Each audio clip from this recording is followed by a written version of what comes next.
Hi there, I'm Tracky. Oh, yeah. Ha! Much better. Hey there, my name's Tracky, and I've been doing Heroforge for a couple of years.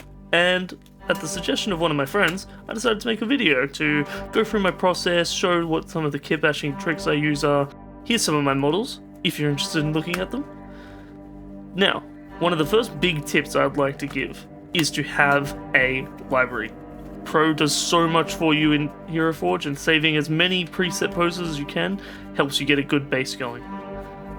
So I start off just trying to figure out blocking out the core shape of the model and what clothes I want them to wear. This is going to give me a better understanding of which kit bashing parts I want to put on them and how I'm going to design the decals.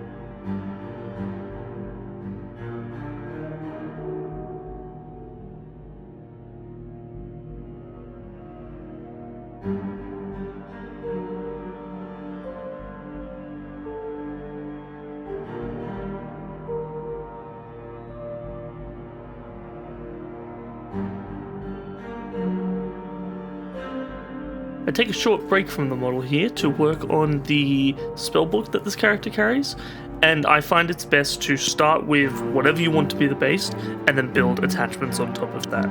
It's much easier to envision the end product when you sort of can build around a basic shape and expand on what's already in the program. So this character has a connection with the Infernal, as you might be able to guess from her being a Tiefling. And so I put, big horned skull on the book, a little tassel to give it more of that arcane feeling.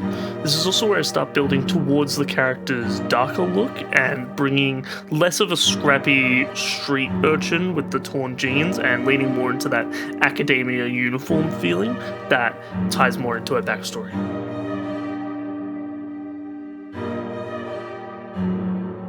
And coming up is a Heroforge trick that I rely on quite a lot with my models.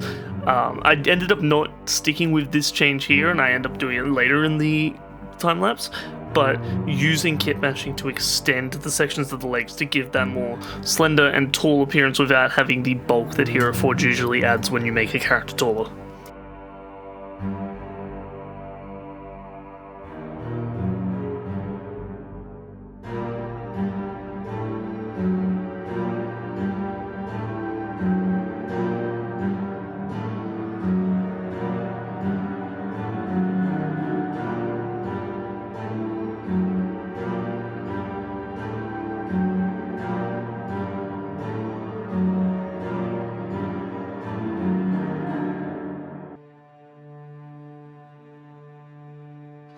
This next section really shows how non-linear some of the creative process can be with these things.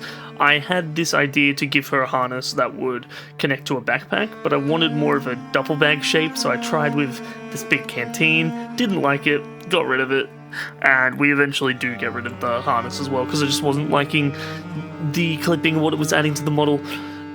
We've also got a technique here that I've never tried before with adding more of a pronounced bust to the model, which is new to me, but I'm still trying to figure it out, and I think it came out really good on this model because of Heroforge's understandable aversion for making more detailed things in that aspect.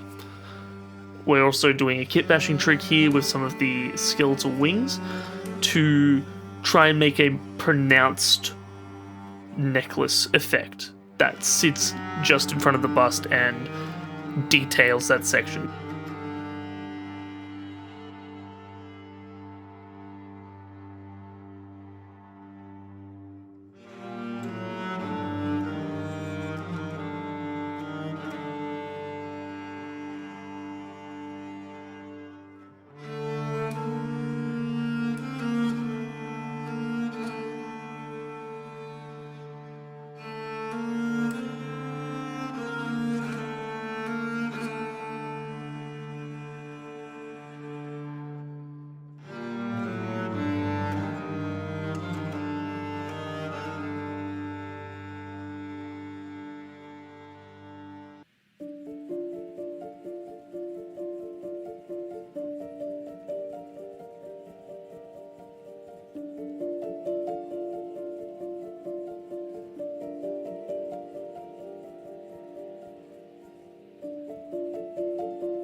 This next trick I saw in a YouTube video by the Heroforge YouTuber named Durf, who I will link in the description.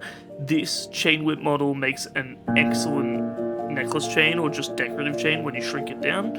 And by extending all the joints, you get a bit of a longer final look, which also gives you some more real estate to move with when you're decorating your model.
Hello again. So as I move towards finishing the model, I just wanted to say thank you so much for watching.